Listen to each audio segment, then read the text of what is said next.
చెప్పట్లేదు చెప్పు చెప్పు చెప్పు అంటే అది చెప్పేస్తుంది.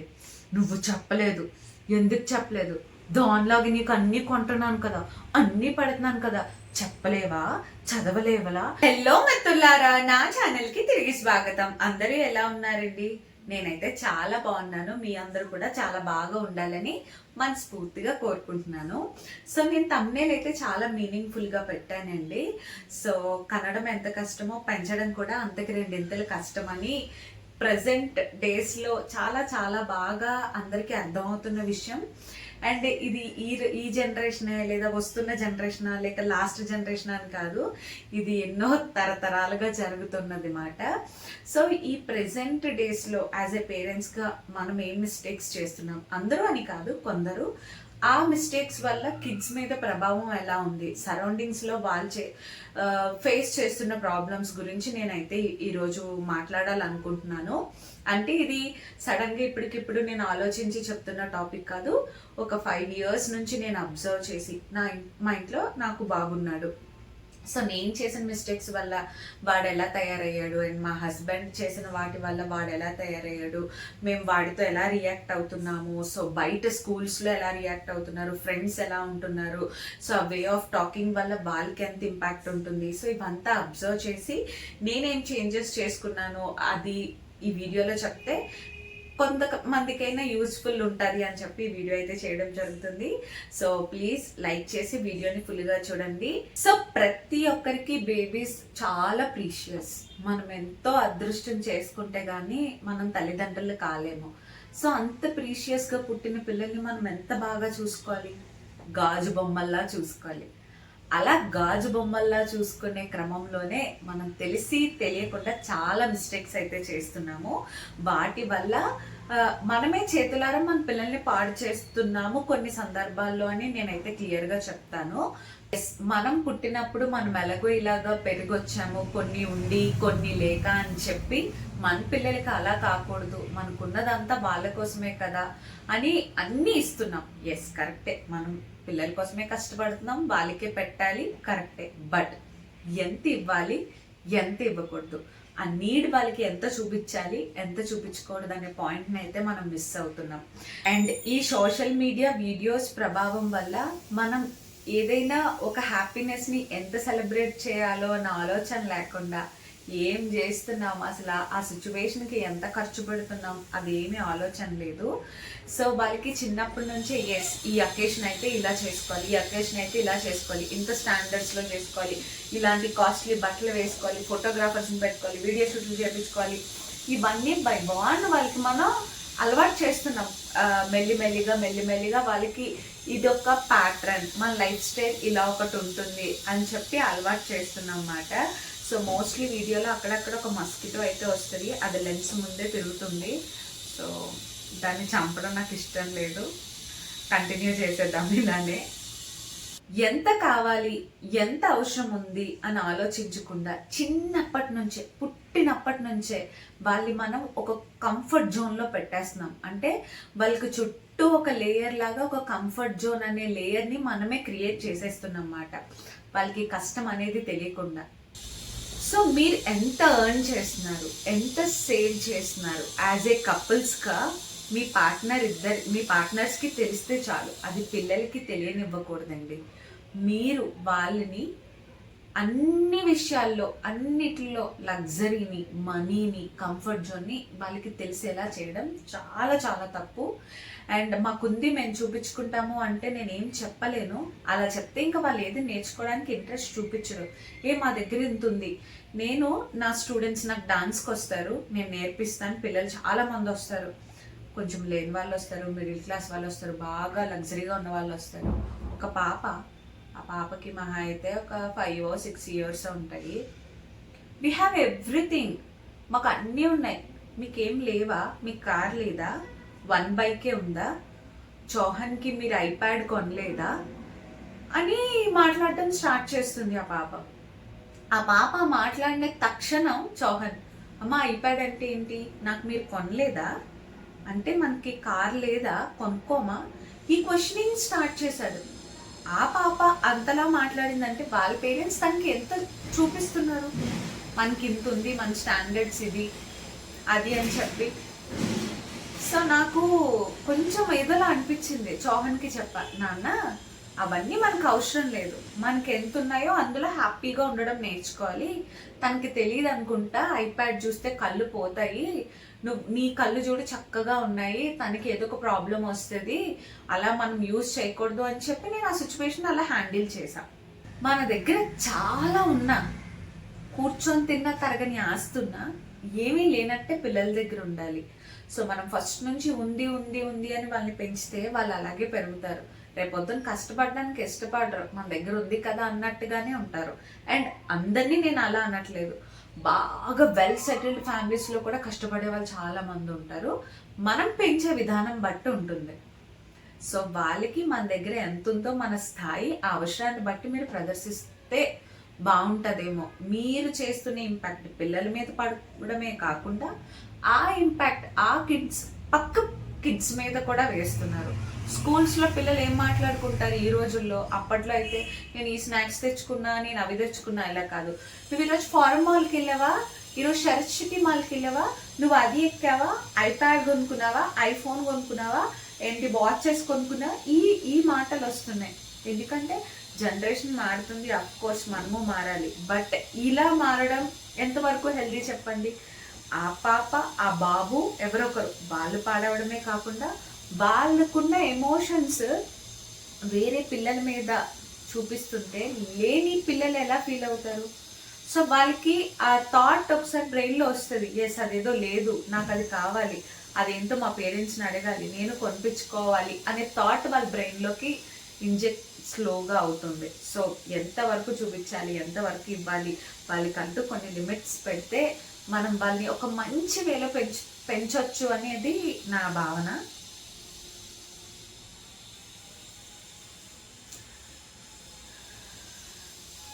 సో నెక్స్ట్ వచ్చేసి పిల్లల్ని పెంచడం, వాళ్ళ గ్రోయింగ్ స్టేజ్లో మనం టైం స్పెండ్ చేయడం. మనం ఎంత టైం వాళ్ళతో స్పెండ్ చేస్తున్నాము, వాళ్ళతో వాళ్ళు ఎదిగే ప్రతి ఎదుగుదలని మనం చూస్తున్నామా లేదా, బాగా వాళ్ళతో టైం స్పెండ్ చేస్తున్నామా లేదా అన్నది చూడాలి. ఇప్పుడు పిల్లలు ఎదుగుతున్న టైంలో మనం ఎంతైతే టైం వాళ్ళతో స్పెండ్ చేస్తామో, మనం పెద్దవాళ్ళు అయిన తర్వాత వాళ్ళు మనతో అంతే టైం స్పెండ్ చేస్తారు. జస్ట్ రిప్లికా అవుతూ ఉంటుంది అన్నమాట. ఇప్పుడు మనం వాళ్ళని ఎలా చూస్తున్నాం, రేపొద్దున మనం ముసలి వాళ్ళు అయ్యాక వాళ్ళు మనల్ని అల్లే చూస్తారు. ఏ చీపోరా, ఏ పోయి ఆడుకోరా, నాకు చాలా పని ఉంది, అక్కడికి వెళ్ళరా, డిస్టర్బ్ చేయకరా అంటే ముసలి అయ్యాక నిన్ను అలాగే చేస్తారు, మనల్ని అలాగే చేస్తారు. సో మనం ఇప్పుడు ఏదైతే విత్తనం వేస్తున్నామో ఆ విత్తనానికి అదే మొక్క వస్తుంది.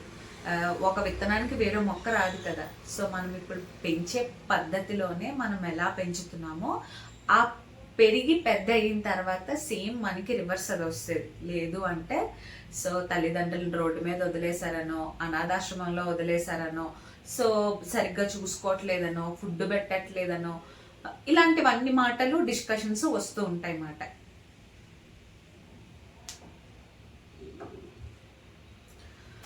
ఫర్ ఎగ్జాంపుల్ వాళ్ళు ఏదో చేశారు, లైక్ వాళ్ళకి ఏదో ఒక థాట్ వచ్చింది, గబగబా మన దగ్గరికి వచ్చి చెప్పాలనుకుంటారు.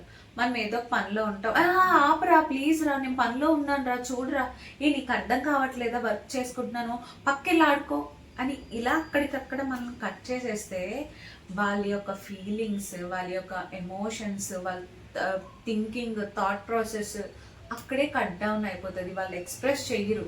సో ఇలా మనం ప్రతిసారి కట్ చేసుకుంటూ వెళ్ళిపోతే ఇంకా అసలు వాళ్ళు ఆలోచించడమే మానేస్తారు, క్రియేటివ్గా చేయడమే మానేస్తారు. సో రేపొద్దున మనం ఏదన్నా చెప్పినప్పుడు అట్లీస్ట్ మన వైపు చూడరు, ఐ కాంటాక్ట్ కూడా ఇవ్వరు. మనం పిలుస్తాం, చూడరా బాబు, నాన్న, కన్నా అని. ఎప్పుడో 10వ సారో 11వ సారో మనం వెళ్ళి గట్టిగా బీప్ మీద ఒక దెబ్బ లేదంటే తలకాయ మీద ఒక దెబ్బ కొడితే గానీ మన వైపు చూడరు. ఎందుకు? మనం అలా బిహేవ్ చేసాం. సో మనకు అదే వస్తుంది. ఎస్ అఫ్ కోర్స్ మనకి వర్క్ చాలా చాలా ఇంపార్టెంట్, బట్ వర్క్ కన్నా కిడ్సే ఇంపార్టెంట్. నీకు వర్కే ఇంపార్టెంట్ అన్నప్పుడు నువ్వు పిల్లల కండం వేస్ట్. కనీసం ఎదిగిపో అంటే ఎలా ఎదిగిపోతారు వాళ్ళు ఎలా నేర్చుకుంటారు? మనం నేర్చుకున్నాము. సో మనము అలాగే మన పిల్లలకి రెస్పాండ్ అవ్వాలి కదా. ఇప్పుడు వర్క్ చాలా ఇంపార్టెంట్, లేటెస్ట్ వస్తున్న ట్రెండింగ్ న్యూస్లు ప్రతిదీ చూసేయాలి. అండ్ పిల్లలు మధ్యలోకి వస్తే వాళ్ళని తిట్టేయాలి. మరి వాళ్ళు ఎలా ఎదుగుతారు, వాళ్ళు ఎలా నేర్చుకుంటారు, వాళ్ళు ఎవరితో మాట్లాడతారు? ఊర్లలో అయితే అట్లీస్ట్ ఫ్రెండ్స్ ఉంటారు, చుట్టుపక్కల నైబర్స్ ఉంటారు ఆడుకోవడానికి. సిటీస్లో అస్సలు నైబర్స్ ఉండరు, ఏకాకిలా ఉంటాడు, కిటికీలోంచి చూసుకోవాలి లేదా టీవీ చూసుకోవాలి. సో వాళ్ళు ఎలా పెరుగుతారు? యాజ్ ఏ పేరెంట్స్ మనమే ఫ్రెండ్స్ అయిపోవాలి, మనమే వాళ్ళతో అంటే తోటి కిడ్స్ లాగా బిహేవ్ చేయాలి. సో అప్పుడు వాళ్ళు చాలా ఎంజాయ్ చేస్తారు. ఎవరో ఒక ఇద్దరు పేరెంట్స్ వాళ్ళ పిల్లల్ని బాగా పెంచుతూ ఎంజాయ్ చేస్తూ వీడియోస్ పెడితే ఆ వీడియోస్కి లైక్లు పెట్టి పర్ఫెక్ట్ పేరెంటింగ్ ఇలా కమెంట్స్ పెడితే మనం పేరెంట్స్ అయిపోము. అది చూసి మనం కూడా అలాగే బిహేవ్ చేయాలి, మనము అలాగే పెంచాలి. సో అప్పుడు మనం పర్ఫెక్ట్ పేరెంట్స్ అవుతాం. వీడియోకి ఏదో చూసి ఇంప్రెస్ అయిపోయి దాన్ని రీషేర్ చేసేస్తే గుడ్ కాదు కదా.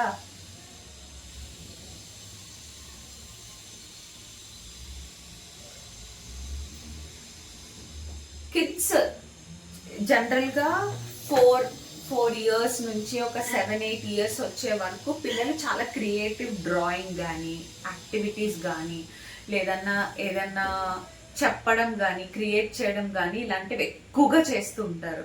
సో వాళ్ళు చేసిన వెంటనే ఏ చిన్నదో చేసిన వెంటనే మనం చూపించడానికి వస్తారు. మనం ఫస్ట్ వాళ్ళని అప్రిషియేట్ చేయాలి. ఫస్ట్ కొంతమంది ఎలా రియాక్ట్ అవుతారు అంటే కోర్స్ అందులో ఏవో ఒక లోపాలు ఉంటాయి, వాళ్ళు సరిదిద్దుకోవాల్సినవి ఉంటాయి. ఫస్ట్ వాటితోనే స్టార్ట్ చేస్తారు. ఫస్ట్ ఇదేంటి ఇలా చేసావు, ఇది ఇలా కాదు ఇంకోలా కూడా చేయొచ్చు అని స్టార్ట్ చేస్తారు. సో అక్కడ వాళ్ళు ఫుల్ డల్ అయిపోతారు, డిమోటివేట్ అయిపోతారు, ఏమీ చేయరు. ఎస్ అఫ్ కోర్స్ అందులో కరెక్షన్స్ ఉంటాయి, ఎందుకంటే వాళ్ళు లెర్నింగ్ కిడ్స్, వాళ్ళు ఇప్పుడిప్పుడే వాళ్ళ జీవితాన్ని స్టార్ట్ చేస్తున్నారు. వాళ్ళు మధ్యలో ఉండగలని అన్ని నేర్చుకొని వస్తారు, రారు కదా. ఖచ్చితంగా కరెక్షన్స్ ఉంటాయి. ఫస్ట్ మనం అప్రిషియేట్ చేయాలి. నువ్వు ఇంత బాగా నేర్చుకున్నావు, చాలా బాగా చేసావు, అసలు ఏంటి కాన్సెప్ట్ అని వాళ్ళని నరేట్ చేయమని అడగాలి, వాళ్ళని అది ఎక్స్ప్లెయిన్ చేయమని అడగాలి. ఆ ఎక్స్ప్లెయిన్ చేస్తున్న ప్రాసెస్లోని ఏదైనా మిస్టేక్స్ ఉంటే నాన్న ఇదంతా నువ్వు చాలా బాగా చేసావు, ఇక్కడ ఇది పెట్టి ఉండాలి, ఇక్కడ ఇది తీసేసి ఉండాలి అని ఎప్రిషియేషన్ అయిపోయిన తర్వాత నువ్వు మిస్టేక్స్ చెప్పు. వాళ్ళ సోల్ సాటిస్ఫై అవుతుంది. నువ్వు చెప్పిన కరెక్షన్ని వాళ్ళు రిసీవ్ చేసుకుంటారు, నేర్చుకోవడానికి ట్రై చేస్తారు. స్టార్టింగ్ ఏంటి ఏం చేసావు, బుర్ర పని చేస్తుంది, ఎలా చేసావంటే అలా చేసావంటే ఇంకా వాళ్ళు అక్కడే ఆగిపోతారు. ఒకవేళ చేయడానికి ఇంట్రెస్ట్ చూపించరు, ఒకవేళ చేసినా మనకి చూపించరు, మనల్ని అవాయిడ్ చేయడం స్టార్ట్ చేస్తారు. వాళ్ళు ఎక్కడైతే అప్రిషియేషన్ వస్తుందో వాళ్ళకి ఎడిక్ట్ అవ్వడం స్టార్ట్ చేస్తారు, నిన్ను సైడ్ చేసేస్తారు.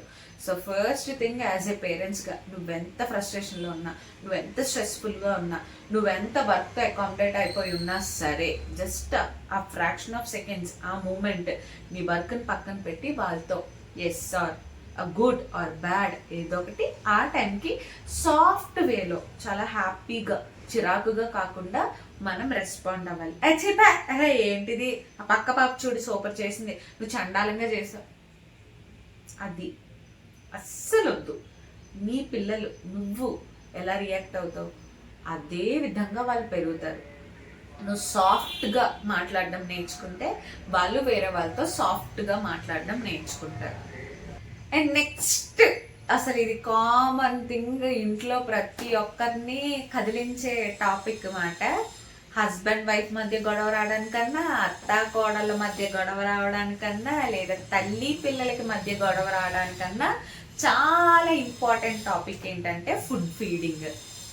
టీవీ ఆల్రెడీ ఇంట్లో ఎవరో చూస్తూ ఉంటారు, ముసలోళ్ళో పెద్దోళ్ళో లేక మన ఇంట్లో వాళ్ళు ఎవరొకరు టీవీ మోగుతూ ఉంటుంది.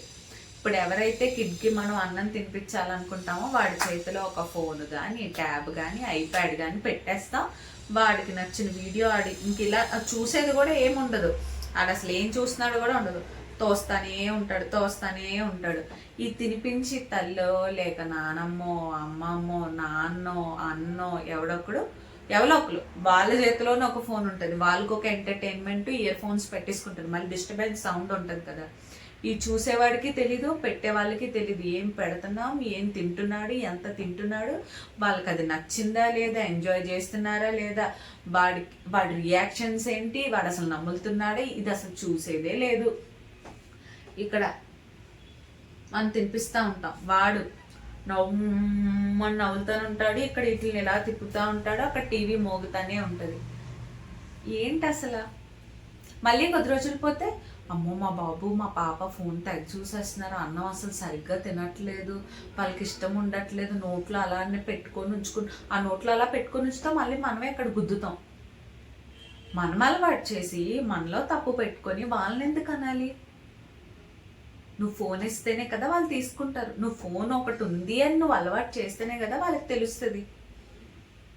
సో ఫస్ట్ తినేటప్పుడు వీటన్నింటినీ పక్కన పెట్టేసి చక్కగా నలుగురు కూర్చొని మనం పిల్లలకి ఈరోజు ఏం కుక్ చేసాం, అది అసలు ఎక్కడి నుంచి వస్తుంది, ఎలా ఎలా వండుకోవచ్చు, ఆ టేస్ట్ వాళ్ళకి ఆ ముద్ద పెడుతున్నప్పుడు వాళ్ళ ఎక్స్ప్రెషన్ ఎలా ఉంది, దాన్ని ఎలా ఆస్వాదిస్తున్నారు, అది కనుక చూస్తూ మనం తినిపించవచ్చు. చిన్నపిల్లలకి ఇప్పుడు తినిపించకపోతే ఎప్పుడు తినిపిస్తాం? ఒక 5 to 6 years వచ్చే వరకు తినిపించవచ్చు, తప్పేం లేదా, తప్పు కాదు, నేరం కూడా కాదు. మా అబ్బాయి అంతటా మా అబ్బాయి తినట్లేదు అంటే కొన్ని నేర్పించాలి, కొన్నిసార్లు మనం తినిపించాలి. అన్నిసార్లు వాళ్ళు పాపం యాక్టివ్గా ఉండాలని ఏం ఉండదు కదా. సో ఆస్వాదించండి, ఆ స్టోరీస్ చెప్పండి, చిన్నప్పుడు మీరు ఆ ఫుడ్ని ఎలా ఎంజాయ్ చేస్తూ తినేవారు, అలా ఇంట్రెస్టింగ్గా. అంటే నేను చేస్తున్నానని గొప్పగా కాదు, నా కొడుకు వాడు తినడం నేర్పించాను, నేను తింటాడు, కానీ సమ్టైమ్స్ నేను తినిపించేటప్పుడు నాకు మా అన్నయ్యకి చిన్నప్పుడు ఆ కర్రీతో ఏమైనా సిచ్యువేషన్స్ ఉన్నా, లేక ఆ ఫుడ్తో మా మమ్మీ ఎలా వండుతుంది, ఇలాంటి సిచ్యువేషన్స్ ఏమైనా ఉన్నా అవన్నీ చెప్తా. మా అబ్బాయికి మా అన్నయ్యని మాము అంటాడు, మాము ఇలా చేసేవాడరా, ఈ కర్రీ అయితే ఇలా తినేవాడరా, అలా చెప్తే వాడు చాలా ఇంట్రెస్ట్గా తింటాడు. అంటే నేను ఇప్పుడు ఇలా తింటే నేను మాము అంత హైట్ అవుతానా, మాము అంత స్ట్రాంగ్గా అవుతానా అని వాడు ఒక పాయింట్ బుర్రలో పెట్టుకుంటాడు. ఇంకా అడుగుతాడు, అమ్మ ఇంకా నువ్వు మాము ఏం చేసేవారు స్టోరీస్ చెప్పమ్మా, ఇంకా నాన్న అత్తయ్య ఏం చేసేవారు స్టోరీస్ చెప్పమ్మా. మాకు అన్నం తినేటప్పుడు ఇవే నడుస్తాయి, మేము స్టోరీస్ ఎక్కువ మాట్లాడుకుంటాం. పెళ్ళైన కొత్తలో కర్రీస్ నేను ఎలా తినేదాన్ని మా అత్తయ్య వాళ్ళ ఇంట్లో, ఇవన్నీ నేను చిన్న స్టోరీసే ఫన్నీ వేలో చెప్తూ, నేను స్టార్టింగ్లో ఫోన్ చూపించేదాన్ని. ఆబ్వియస్గా ఫోన్ చాలా తక్కువ, టీవీ ఎక్కువ పెట్టేదాన్ని. సో ఆ తర్వాత మా బాబు నేను పిలిస్తే రెస్పాండ్ అవ్వడం తగ్గిపోయింది. అమ్మో ఇది కరెక్ట్ వే కాదని చెప్పి మేమే రియలైజ్ అయ్యాం, మేము మారాము, మేము తినేటప్పుడు ఫోన్స్ చూడడం మానేసాము. సో ఇలా మెల్లిమెల్లిగా మార్చుకున్నాము. అండ్ నవ్ వాడు సెట్ అయ్యాడు. సండేస్ ఒక్కరోజు మాత్రం మేము తినేటప్పుడు ఏదైనా సినిమా పెట్టుకొని చూస్తూ తింటాం, వీక్లీ వన్స్. అది నేను అలో చేస్తాను. మరీ స్ట్రిక్ట్గా పెంచేయాలని నేను పెంచట్లేదు, ఎందుకంటే ఇక్కడ వాడికి ఫ్రెండ్స్ ఎవరు ఉండరు ఆడుకోవడానికి. సో ఇలా మీరు కూడా మీ పిల్లలతో మాట్లాడుతూ తినిపిస్తే వాళ్ళు ఎందుకు తినరండి, మంచిగా చక్కగా తింటారు.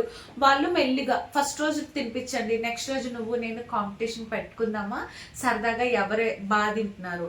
థర్డ్ డే ఈరోజు మనం కొంచెం హెల్దీగా యాడ్ చేసుకుందామా, క్యూకుంబర్, క్యారెట్, అన్నంతో పాటు వీటిని తిందామా. అలా మీరు ఒక్కొక్క రోజు ఒక్కొక్క క్రియేటివిటీగా చేస్తే పిల్లలు ఎందుకు అలవాటు చేసుకోరు? సో మనం కొంతమంది మేము ఎవ్రీ సాటర్డే ఖచ్చితంగా బ్రేక్ఫాస్ట్ బయటే తింటాం. సో నాకు ఆ రోజు మా హస్బెండ్ రెస్ట్ ఇస్తారనమాట. మేము వెళ్తామా, హోటల్లో ఒక వాటర్ బాటిల్ పెట్టేసి అక్కడ ఫోన్ పెట్టేసి కిడ్స్ వీడియోస్ పెట్టేసి ఈ హస్బెండ్ వైఫ్ తింటూ ఉంటారు, ఆ పాప చూస్తూనే పూరియో దోశ, అక్కడ కూడా అదే పని. ఏంటండి అసలు ఎలా పెంచుతున్నాం మనం పిల్లల్ని? ఒక్కసారి ఆలోచించండి. అలా చూసుకుంటూ పోతే చిన్న పిల్లలకి భూతద్దాలు, ఏమంటారు గోలిసోడ అద్దాలు మనం అంటాం కదా, ఇంత దళసర అద్దాలు పెట్టుకుంటున్నారు.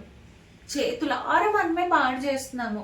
ఇప్పుడు మన పిల్లలు అలా అద్దాలు పెట్టుకొని తలనొప్పుల ప్రాబ్లంతో ఎంజాయ్ చేస్తుంటే ఇప్పుడు మనం హ్యాపీగా ఉంటామా? అదే మనం ఆ క్షణం కొంచెం కంట్రోల్డ్గా ఉండి వీటన్నింటిని పక్కన పెట్టి మెల్లిగా మనం వాళ్ళతో టైం స్పెండ్ చేసి ఈ సిచ్యువేషన్స్ రావు కదా. సో ఫీడింగ్, పిల్లలకి అన్నం తినిపించే టైం చాలా ప్రీషియస్, చాలా చాలా ప్రీషియస్. కొన్ని వందల లెసన్స్ మనం టీచ్ చేయొచ్చు ఫుడ్ తినిపిస్తూ. సో నేను ప్రెజెంట్ ఒక 1.5 yearగా మా బాబుకి నేను ఆ ప్రాసెస్లోనే ఉన్నాను. సో ఇంకా వీటికి సంబంధించి ఏమైనా నేను కొత్తగా ఏదైనా చేసినా అది హెల్ప్ అవుతుందంటే నేను తప్పకుండా ఆ వీడియోస్ కూడా షేర్ చేస్తాను.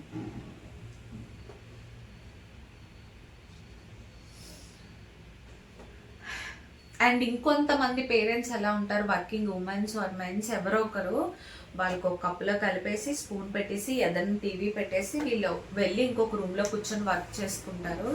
ఇంకా వాళ్ళకి శతకోటి దండాలు, నమో నారాయణ మాట. ఇంకా వాళ్ళ గురించి మాట్లాడాలని కూడా నాకు లేదు. అండ్ నెక్స్ట్ వచ్చేసి స్కూలింగ్. ఇంకా అసలు ఈ టాపిక్ గురించి అయితే యాక్చువల్గా నేను ప్రతిదీ స్క్రిప్ట్ రాసుకుంటా, ఏం వర్డ్స్ మాట్లాడాలి, ఏం మాట్లాడకూడదు అని. స్కూల్ గురించి అది వేరే వీడియో అప్కమింగ్ వస్తుంది. మా బెంగళూరు స్కూల్స్ గురించి అయితే ఇంకా చాలా గమ్మత్తైన విషయాలు ఉన్నాయి. సో ఓకే, వాటి గురించి తర్వాత మాట్లాడదాం. యాజ్ ఏ పేరెంట్స్గా స్కూలింగ్ విషయాల్లో మనం ఎలా ఉంటున్నాం? డే 1 స్కూల్కి వెళ్తాడు, ఆ రోజు నుంచి ఐఏఎస్ ఐపీఎస్లా మన పిల్లలు చదివేయాలి. పొరపాటున పక్కింటి పాప ఒక 4 ముక్కలు ఎక్స్ట్రా చెప్పిందా, ఆ రోజు మన ఇంట్లో పిల్లలు భలే అది చెప్పేస్తుంది. నువ్వు చెప్పలేదు, ఎందుకు చెప్పలేదు, దానిలాగా నీకు అన్నీ కొంటున్నాను కదా, అన్నీ పెడుతున్నాను కదా, చెప్పలేవా, చదవలేవలా? ఇంక ఇలాగా మన తల్లుల్లోంచి తండ్రుల్లోంచి ఇంకా వేరే కొత్త శక్తులన్నీ బయటకు వచ్చేస్తాయన్నమాట. కళ్ళు ఇలాగా ఒక 6 ఇంచు ముందుకు వచ్చేసి పిల్లల్ని భయపెట్టేస్తాం. ఏం జరుగుతుందండి?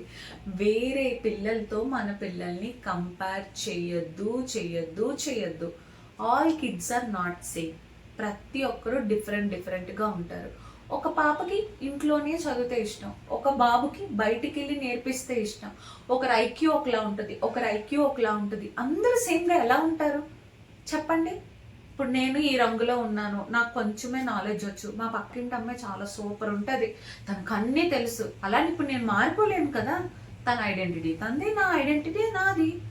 అలా మన కిడ్స్ని మనం చిన్నప్పటి నుంచే నువ్వు వేస్ట్, నువ్వు చెప్పట్లేదు, ఆ పాప చెప్తుంది, ఈ బాబు చెప్తున్నాడు, నువ్వు చెప్పట్లేదు చెప్పట్లేదు చెప్పట్లేదు చెప్పు చెప్పు చెప్పు అంటే ఏం చెప్తారు? నా తలకే ఏమి చెప్పరు.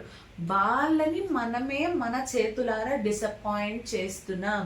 నీకేమి రాదు, నీకేమి రాదు, నీకేమి రాదు అని వాళ్ళ ముఖం మీదే చెప్పి చెప్పి చెప్పి వాళ్ళని ఇంకా క్రిటిసైజ్ చేస్తున్నాం. మనం ఫస్ట్ నుండి చేసే మిస్టేక్స్ మన పిల్లల మీద ఆ ఇంపాక్ట్ పడుతుంది. ఫర్ ఎగ్జాంపుల్, ఏ నాన్న, A for Apple, A for ant, A for aeroplane అని గాల్లో చెప్పి లేదా ఏదైనా బొమ్మ చూపించి చెప్తే వాళ్ళకి అర్థం కాలేదేమో. అవే ఆబ్జెక్ట్స్ రియల్గా చూపిస్తే వాళ్ళకి గుర్తుంటుందేమో. అన్ని టీచర్సే నేర్పరండి. లక్షలు ఫీజు కడుతున్నాం కదా అని స్కూల్లో అన్నీ చెప్పేస్తారంటే నీ బాబుకి, నీ పాపకి, నా బాబుకి ఒక్కొక్కరికి పిలిచి చెప్తారనుకుంటున్నారా ఏంటి? గ్రూప్ ఆఫ్ పిల్లలకి ఒకసారి చెప్తారు. ఆ టీచింగ్ స్టైల్ మనందరికీ తెలుసు కదా. ఒక్కొక్కరికి ఒక్కొక్కలా బ్రెయిన్లోకి వెళ్తుంది, ఒక్కొక్కరికి వెళ్ళదు. వాళ్ళకి ఆ టైంలో మూడ్ స్వింగ్స్ ఇంకొకలాగా ఉండొచ్చు. అందరూ ఒకలాగే నేర్చుకోవాలని రూల్ లేదు కదా. సో ఇలా అన్నం తినిపిస్తున్నప్పుడు కానీ, ఈవినింగ్ ఆడిపిస్తున్నప్పుడు కానీ, మన చుట్టూ ఉన్న పరిసరాల్లో కానీ, సరౌండింగ్స్లో కానీ వాటిని చూపిస్తూ మనం ఎడ్యుకేట్ చేయాలి. అన్ని టీచర్స్ మీదే వదిలేకూడదు. యాజ్ ఏ పేరెంట్స్గా మనము ఎక్కువ పర్సంటేజ్, మోర్ దాన్ 60% బాధ్యత ఈ స్టడీస్ విషయంలో మనమే తీసుకోవాలి. అండ్ 5th క్లాస్ వరకు పిల్లలు ఉన్న గ్రేడ్స్ ఏమి కాన్స్టెంట్ కాదు. అప్పటి వరకు వాళ్ళు లెర్నింగ్లో ఉంటారు. అప్పటి నుంచి ఒక్కొక్కరు ఇంకా జర్మ్స్ అయిపోతారు, ఇంకా లైక్ స్టడీస్లో వాళ్ళు తోపు అయిపోతారు, వాళ్ళు వే ఆఫ్ థింకింగ్ మారిపోతుంది. మీరు ఈ లోపే డిసైడ్ చేయకండి. అండ్ యూకేజీ, ఎల్కేజీ, నర్సరీ పిల్లలకి ఇక్కడ పెడుతున్న స్ట్రెస్ ఎలా ఉంది అంటే, మనం అసలు చెప్పండి, ఫస్ట్ క్లాస్కి మనం అంగన్వాడీ స్కూల్స్కి వెళ్ళే వాళ్ళం. ఫస్ట్ క్లాస్కి వెళ్ళేటప్పటికి మనకి కూడికలు, తీసివేతలు, భాగాహారాలు ఇవన్నీ స్టార్ట్ అయ్యేవి. ఏమంటారు, టేబుల్స్, ఇవన్నీ స్టార్ట్ అయ్యేవి. యూకేజీ పిల్లలకి టేబుల్స్ ఏంటండి బాబు? నాకు అసలు అర్థం కావట్లేదు. వాళ్ళ వయసుకి, వాళ్ళ బ్రెయిన్కి, వాళ్ళ బుర్రలకి ఎంత పెట్టాలో అంతే పెట్టాలి. అంతకన్నా ఇప్పుడు నేను ఒక కప్ ఆఫ్ బిర్యానీ తినగలను, ఎంత పెద్ద ప్లేట్ బిర్యానీ తెచ్చి కుక్కిమంటే కుక్కించుకోగలనా? కుక్కినా చచ్చిపోతాను నేను తినలేక. సో పిల్లలు వాళ్ళ వయసుకి ఎంత చెప్పాలో అంతే చెప్పాలి. యాజ్ ఏ పేరెంట్స్గా మీరు ప్రెషరైజ్ చేయొద్దు. అండ్ ఇంకొకటి, ఫర్ ఎగ్జాంపుల్, పక్కింటి పుల్లమ్మ ఉంది. ఆ పుల్లమ్మకు ఒక ఎల్లమ్మ అనే కూతురు ఉంది. ఆ ఎల్లమ్మ బాగా చదువుతుంది. మా పాప భలే చదివింది, ఎంత బాగా చెప్తుందని మూతి తిప్పుకుంటూ చెప్తే అక్కడే విని వదిలేయండి. ఆ ఫ్రస్ట్రేషన్ తీసుకొచ్చి మీ పిల్లల మీద రుద్దొద్దు. అండ్ ఇంకొకరు ఏంటి, వాళ్ళ పిల్లలకి బాగా వచ్చాయంటే ఆత్రం ఆగదు, పక్కల పిల్లల్ని దెప్పేయాలి వచ్చేసి, ఈ ఇంటర్ మీ బాబు చదవట్లేదంట ఇలాంటి తొక్కలోవి మానేయండి. మీ కిడ్ క్యాపబిలిటీస్ ఏంటో మీకు తెలుసు. మీరు సపోర్టివ్గా నిలబడండి. అండ్ స్కూల్స్లో టీచర్స్ ఆబ్వియస్గా కిడ్స్ మిస్టేక్స్ చేస్తారు, చెప్పకపోవచ్చు. ఇలాంటివి జరిగినప్పుడు ఏమైనా 1-to-1 కన్వర్జేషన్ ఉండాలి. టీచర్ మీకు చెప్పాలి డైరెక్ట్గా, కిడ్ ముందు చెప్పకూడదు. ఆ కిడ్ అక్కడ ఉండగా వాళ్ళ ఫ్రెండ్స్ చుట్టూ ఉన్నప్పుడు అస్సలు చెప్పకూడదు. వాళ్ళకి బ్రెయిన్లో ఒక నెగిటివ్ ఇంపాక్ట్ అనేది స్టార్ట్ అవుతుంది. అందరి ముందు నేను షేమ్గా ఫీల్ అయ్యాను, ఇలాంటివన్నీ స్టార్ట్ అవుతాయి. సో ఇలాంటివి ఏమైనా ఉంటే మీరు డైరెక్ట్గా టీచర్తో మాట్లాడండి. మనం పే చేస్తున్నాం కాబట్టి వాళ్ళు రన్ చేస్తున్నారు. మా బాబుని నలుగురు ముందు ఇలా చెప్పకండి. ఏమైనా ఉంటే డైరెక్ట్గా మాకు చెప్పండి, మేము మార్చుకుంటాం, మేము నేర్పించుకుంటాం. ఇలాగ మాట్లాడి మీరు కిడ్స్తో సపోర్టివ్గా ఉండండి. అంతే తప్ప వాళ్ళు చదువుతున్నారు మీరు చదవట్లేదు ఇలాంటి మాటలు అస్సలు పిల్లల ముందు మనం యాజ్ ఎ పేరెంట్స్గా మనం ఎప్పుడు స్ట్రాంగ్గా వాళ్ళ బ్యాక్ సైడ్ నిలబడాలి తప్ప వాళ్ళని ఎప్పుడు క్రిటిసైజ్ చేయకూడదు, కించపరచకూడదు. ఎక్కడ వార్న్ చేయాలో అక్కడ వార్న్ చేయాలి, ఎప్పుడు కొట్టాలో అప్పుడు కొట్టాలి, ఎప్పుడు తిట్టాలో అప్పుడు తిట్టాలి. అంతే తప్ప ప్రతిసారి తిట్టి ఎప్పుడో ఒకసారి పొగడ్డం అది కరెక్ట్ కాదు. ఓకే, సో ఈ విషయాలు నేను ఈ వీడియోలో షేర్ చేయాలి అని అనుకున్నాను. ఐ హోప్ ఈ వీడియో మీకు నచ్చింది. ఎస్, కరెక్ట్ పాయింట్స్ మాట్లాడే మోనికా అని మీకు అనిపించినట్లయితే ప్లీజ్ డూ కమెంట్స్. వీడియో కింద కమెంట్స్లో కమెంట్ చేయండి. ఇంకా ఏమైనా నా నుంచి డిఫరెంట్ టాపిక్స్ ఏమైనా కావాలి అనుకున్నట్లయితే అది కూడా మెన్షన్ చేయండి. నేను తెలుసుకొని మీ దాకా తీసుకురావడానికి అయితే ప్రయత్నిస్తాను. సో నా వీడియో కనుక మీకు నచ్చినట్లయితే లైక్ చేయండి, షేర్ చేయండి, సబ్స్క్రైబ్ చేసుకోండి. Stay healthy, stay fit, stay hydrated. Bye bye.